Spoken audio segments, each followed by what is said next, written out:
I'm Estelle Thomson, your mistress of radiance, and this is Walk With Me in Butterfly Alley, a Chic West podcast revival. This is a 10-minute audio series about living a meaningful, sparkly life. One walk, one idea, one story. In each 10 minutes mini episode, I'll share with you what I've been thinking about, what life is teaching me, and maybe a question for your own reflection. So grab a coffee, lace up your shoes, or simply settle in. Let's take a walk together, unfiltered. Welcome to Butterfly Alley.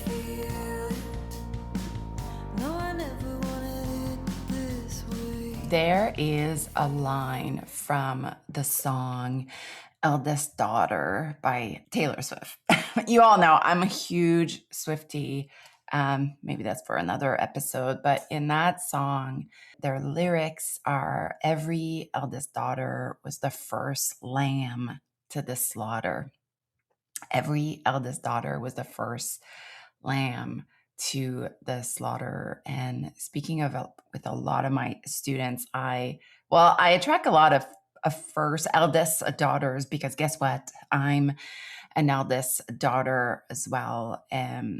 But in my family, I was not just the lamb, I guess, like Taylor Swift. I was also the bridge. And I think that's where a lot of the pressure comes from. And I do think that times are changing and the awareness of like the eldest daughter syndrome and all this. So, and of course, we can't just assume like family dynamics are all different, right? But I think a lot of us as eldest daughter really feel that we had to grow up so early, that we barely had any childhood, that we carried a responsibility, like we almost became parents for our other sibling, and that we needed to absorb a lot of the family tension. For example, my parents officially divorced when I was 12 or 13.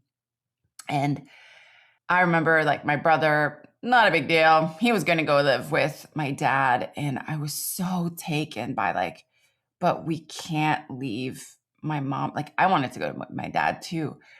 But I was like, I can't leave my mom by myself. Like I just thought that was such a tragedy that she would be by herself. And so I absorbed that, and I went to live with her, not because I wanted to, but literally because I didn't want her to be by herself. And that bared weight into like, that was the start of a lot of decisions that I took, not because they were good for me, but because I wanted others. I wanted to keep the peace, right? I became a peacemaker. And this is like really an archetype. The peacemaker is a strong archetype for me. And I think a lot of us, we can relate, even if we're not eldest daughters, about just wanting to keep the peace, right? Having to be the one. Like a lot of my students, a lot of them will say like, we never had to worry about me. Like, I was always the one where it's like, I was the mature one. I was the one that was nice. I was the one that would take care of everything. I was the one that like would never argue. I was just, go with the flow. And, and that was me, I was the peacemaker. And it was just, and I remember thinking just how easier that was if I was that. Like it just made things easier for me to go along with everybody in my family. So like I wouldn't be like one more person like causing chaos. And that cost me. That cost me a lot. I think that cost me my health.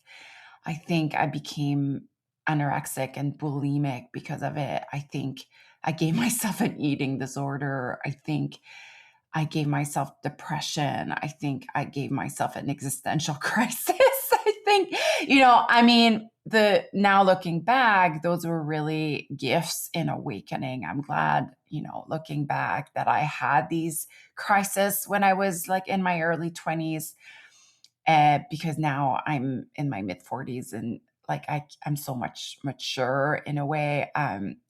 But it really did cost me. If you love symbols, journaling, creativity, and a touch of everyday magic, you'll love exploring my Guide to a Magic Life Sacred Symbology Oracle deck, its coloring book of the same name, and my Artemis journal. I created each one to help you pause, reflect, and cultivate a deeper relationship with yourself and the world of magic around you. They are beautiful companions for your morning rituals, moon rituals, creative afternoons, and quiet moments of self discovery. You can find them all at estellethomson.com under shop. Now back to our walk.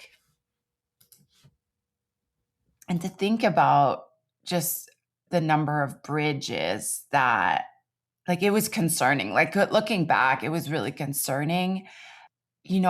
I think the world is changing, and that I think now we understand, like, I can love my mom and my dad and my brother, and I can decline the role of being this like intermediary to them.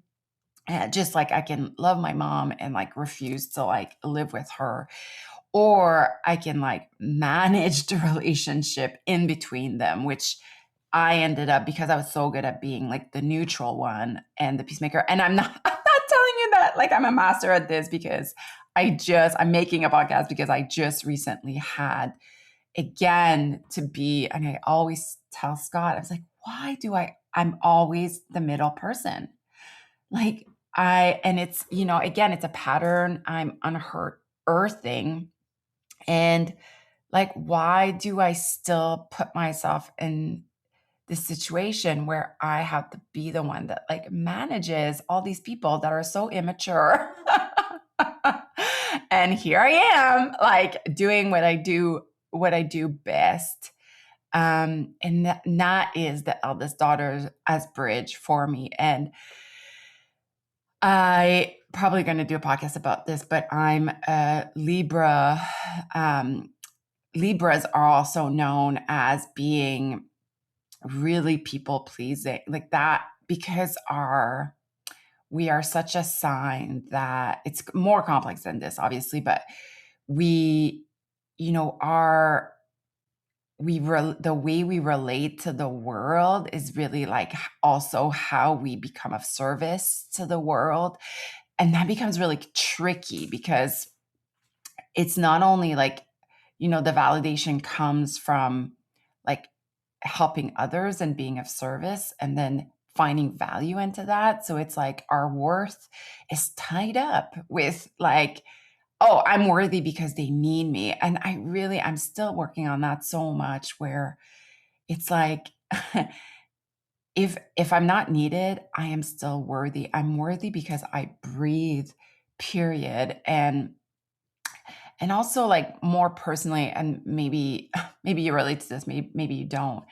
But for me, it was like literally having to work with, if all these people were to abandon me, like, would I still have a place on this earth? It kind of makes me feel emotional a little bit speaking about this, but yeah, would I still have a purpose, And it's like reprogramming this. Heck yes. Heck yes, I would. I'm a capable, mature woman who, I'm an incredible artist. I'm beautiful in so many unique ways. I have personal, ways to express myself. And so it's like really the triumph of being one in ourselves really is um, the gift, really kind of disguised as a curse, of being the eldest daughter. And so why, the archetype of the one in myself, the Virgin Mary, like all the goddesses that are a virgin archetype have been so so formative for me. And that, like, what do you mean? I'm not like, I am an independent person. Like, I can live my life the way I live my life without any repercussion of like what that does, to you.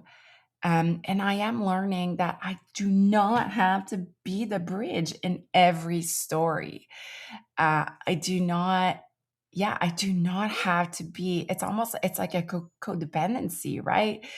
It's like to unleash myself from that curse, the curse of being the eldest daughter.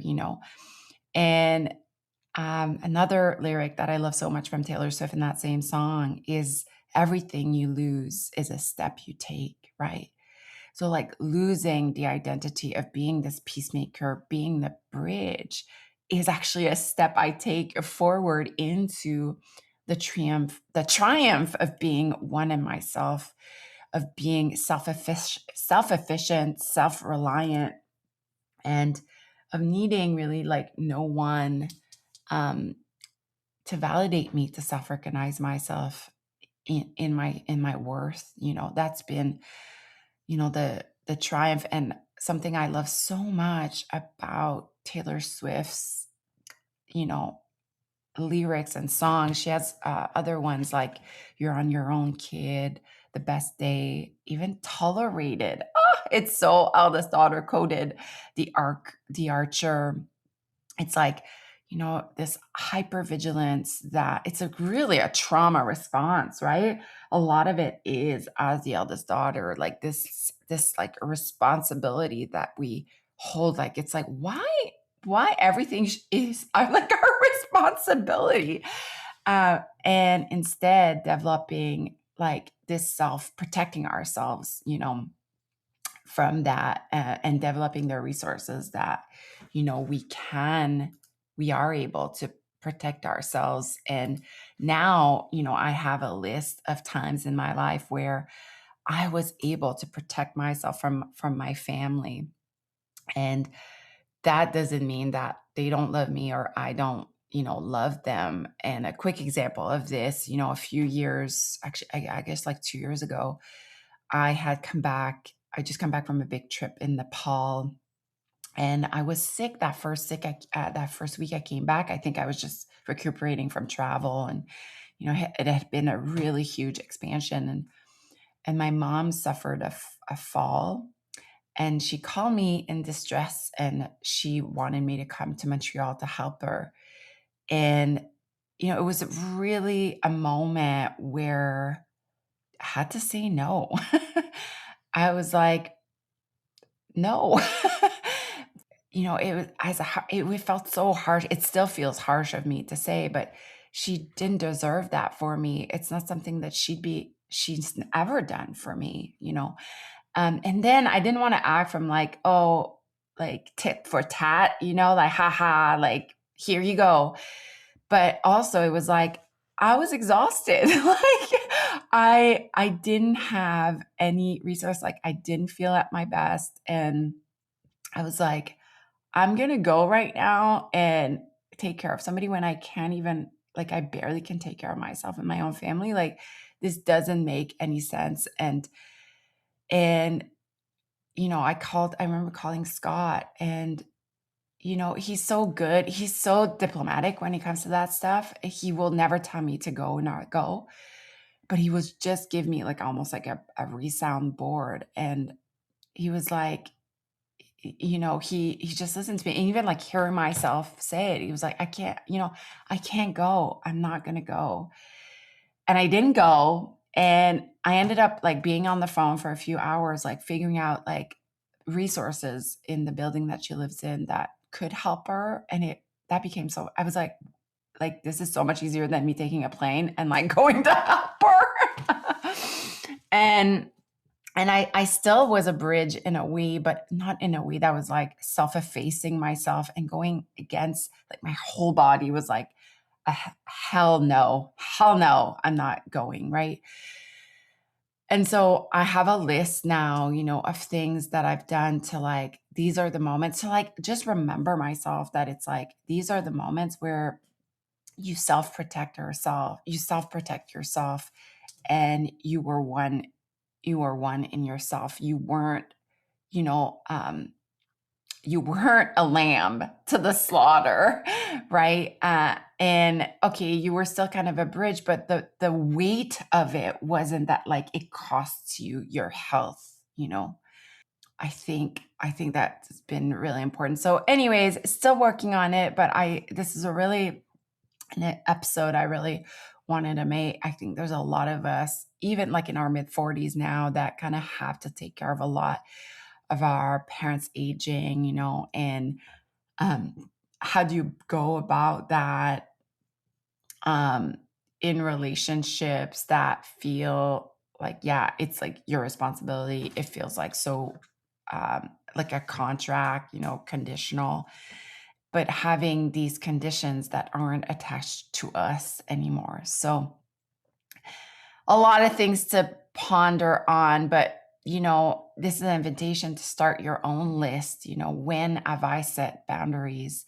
And perhaps for you, it's like not your family. It perhaps is your actual friendships, which is another episode I want to make. I love you so much, butterflies. Bye.